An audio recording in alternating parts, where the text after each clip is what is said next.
Bom dia. Meu nome é Alice e juntamente com minha colega Gabriela e o Roger, a gente vai apresentar brevemente sobre os nematóides na soja. A gente é discentes na turma de agronomia no Instituto Federal do Campo Sertão, a matéria é zoologia com a professora Luciane.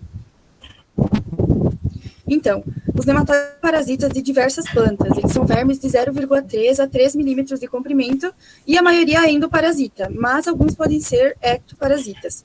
Eles ficam nas raízes e se alimentam pelo estilete, que é inserido nas células para remover o conteúdo celular. Assim, as raízes são impedidas de realizar a absorção de nutrientes e de água para a planta.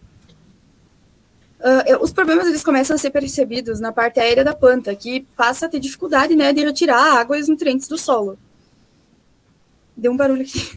Normalmente, os ataques acontecem em arvoleiras, onde as plantas apresentam menor crescimento e o amarelecimento nas folhas. Os fatores que mais influenciam na ação dos nematóides são o solo, clima, a região e o tipo do manejo.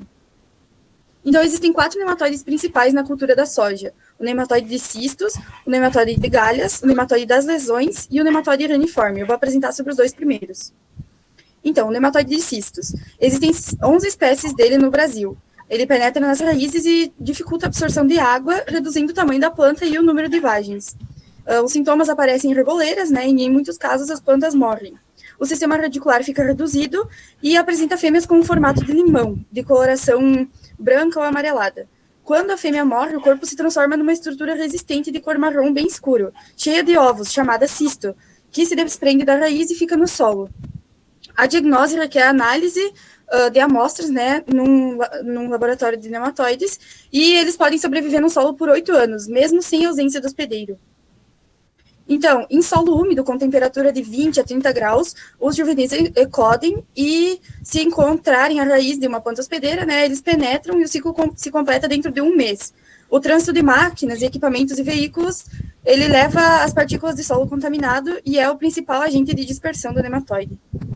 Aqui tem uma imagem mostrando como fica a raiz e como fica na lavoura infectada, e aqui os cistos. Então, o nematóide de galhas. Em áreas infestadas, ocorrem reboleiras também, e as folhas das plantas as plantas afetadas, elas ficam com manchas cloróticas ou necroses entre as nervuras. É a chamada folha carijó. E, às vezes, pode não ocorrer redução no tamanho da planta, mas, por causa do florescimento, se nota um abortamento nas vagens e um amadurecimento prematuro.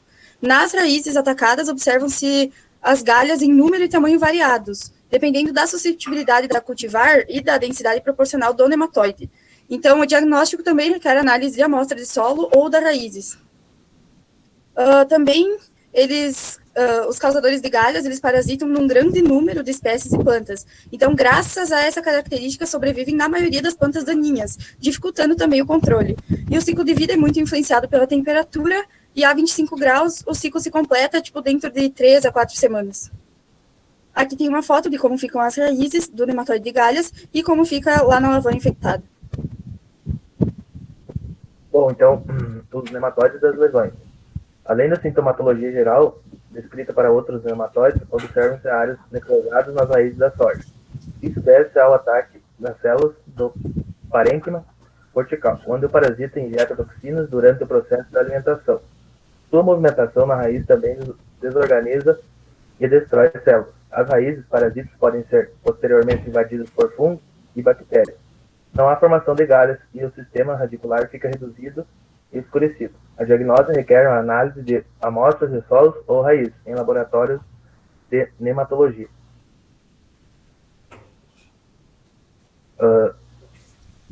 Condições de desenvolvimento. O nematóide pode parasitar além da soja, o milho, a cana-de-açúcar e o algodão, e o amendoim, entre outros.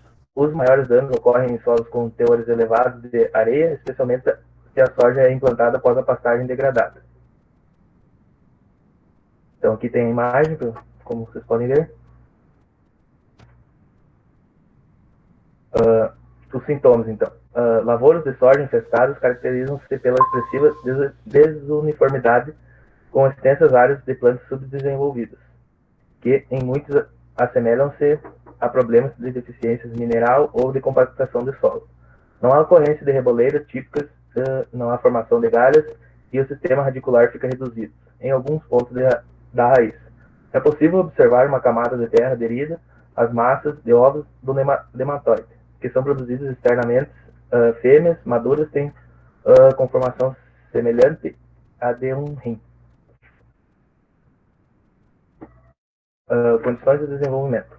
O algodão é a cultura mais afetada por esse nematóide. Entretanto, depende da cultivar e da população do nematóide no solo. Também pode ocorrer danos na soja, diretamente das demais espécies que ocorrem na soja. O nematóide reniforme não parece ter uma ocorrência limitada pela textura do solo. Ocorre tanto em solos arenosos quanto em solos argilosos. Tem aí a imagem. Então, falando um pouquinho, então, sobre as possíveis soluções para a gente fazer um controle dos nematóides na lavoura. Primeiramente, é muito importante que a gente identifique qual espécie de nematóide que está acometendo a nossa lavoura para poder elaborar as melhores estratégias de controle. Então, é muito importante que se realize coletas de solo em zigue-zague na área suspeita. E essas amostras elas têm que conter as raízes e também o solo. Bom, a rotação de culturas ela é uma das principais técnicas de manejo e que, de fato, vai apresentar bons resultados. Então, escolher rotacionar com espécies não hospedeiras de nematóides é uma alternativa muito interessante. Também algumas plantas elas vão apresentar substâncias que são tóxicas ou que vão repelir os nematóides. A crotalária é um grande exemplo e elas exercem uma capacidade de funcionar como uma planta armadilha para esses nematóides, permitindo a penetração dos nematóides juvenis nas raízes, mas não deixando que eles se desenvolvam até a fase adulta. E também vai acabar produzindo substâncias com potencial nematicida, como, por exemplo, a monocrotalina. Então, também é muito importante identificar qual espécie de nematóide que está na área para a gente conseguir escolher a melhor espécie para rotacionar. E além de todos esses benefícios, ela também vai contribuir na melhora das condições físicas e químicas do solo. E também vai quebrar o ciclo de algumas pragas e doenças. Então, algumas espécies interessantes para a gente considerar fazer a rotação de culturas é o girassol, o milho, o sorgo e o milheto. Bom, então, referente ao controle biológico dos nematóides, já foram identificados mais de 200 organismos que são inimigos naturais dos nematóides. Esse tipo de controle ele é muito interessante, mas o principal problema acerca dele é que o organismo utilizado ele vai ter que suportar altas temperaturas no processo de semeadura. E ele também necessita de água para que esse organismo continue viável e possa se desenvolver e se dissipar por todo o solo. Então, alguns exemplos que a gente tem aqui. Esse primeiro, ele é um fungo que vai afetar a capacidade reprodutiva do nematóide através do parasitismo dos ovos ou do ataque às fêmeas. O segundo, que é o tricoderma, ele é um fungo que vai combater o nematóide das lesões radiculares, especificamente. O terceiro é um fungo que vai parasitar e matar os ovos e as fêmeas. E esse último, ele é uma bactéria que é aplicada no tratamento de sementes ou no sulco de semeadura e que vai colonizar as raízes e se alimentar dos exudados radiculares, o que vai inibir que os nematóides penetrem. E ele também vai ter um mecanismo de produção de uma substância que vai agir como uma toxina para esses nematóides. Então, 75% desses fungos e bactérias que são utilizados no controle biológico, eles são nematófagos, ou seja, eles são encontrados no solo e também são inofensivos às culturas de interesse e ao homem. Bom, então referente ao controle químico e ao tratamento de sementes. O tratamento de sementes ele é um método complementar de controle, visto que ele vai proteger essa planta nas primeiras semanas de desenvolvimento, mas também é uma alternativa muito interessante, porque uma planta bem desenvolvida vai ter um maior potencial de resistência ao ataque de nematóides. Então também, ainda no controle químico, os nematicidas eles vão ser aplicados no sulco de semeadura ou em pulverização aérea. E na imagem a gente consegue ver uma área à esquerda com o tratamento de sementes e a outra sem o tratamento de sementes. E é muito importante que a gente não faça essas técnicas isoladamente, mas sim as alie a um manejo cultural. Bom, então falando um pouquinho das práticas que devem ser realizadas para a prevenção dos nematóides.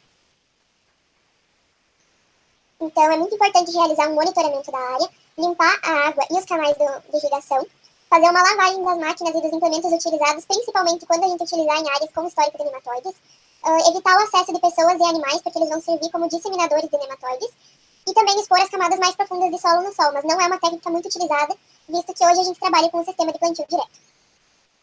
Então, muito obrigada a todos pela atenção.